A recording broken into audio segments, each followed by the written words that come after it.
I don't know how to describe it because it's hard to describe. I didn't know what I was watching. There's a photo of Gary Whitson with his camcorder, and there's a woman chained to a plank with a mummy hovering over her. And that just makes your mind go crazy because you want to see that. Popped it in, and it was like, you know, a woman being dragged through a hallway, and it's just very strange stuff.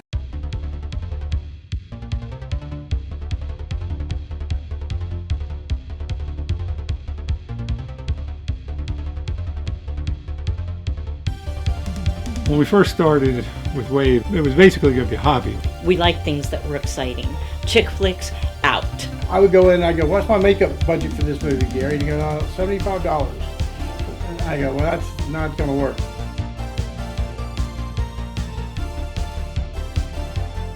I think they need to, basically get a camera and just start shooting and have fun with it.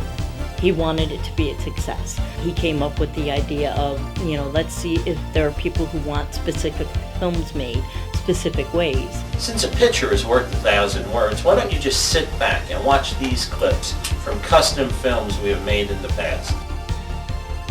I think my first impression of Wave was probably one of just absolute horror.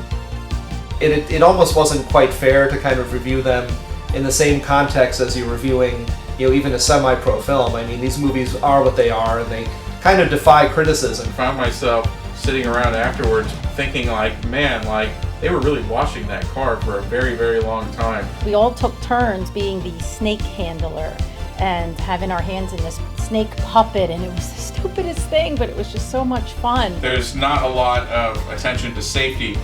Are you kidding me? There's no safety on a Wave set. I really wanted to just make movies that I would want to see. There were more and more people that wrote and said, yes, we like this. I think at first I kind of thought that we were just doing low-budget horror. Later, when we started doing other things like oil wrestling and getting pies thrown at us, then you start realizing, okay, there's other stuff going on here.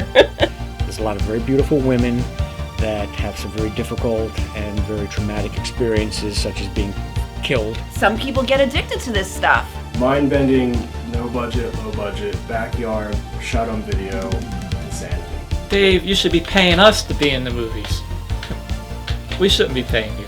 He has the desire, and I think that's what makes you a success. I mean, he couldn't have asked for a better life.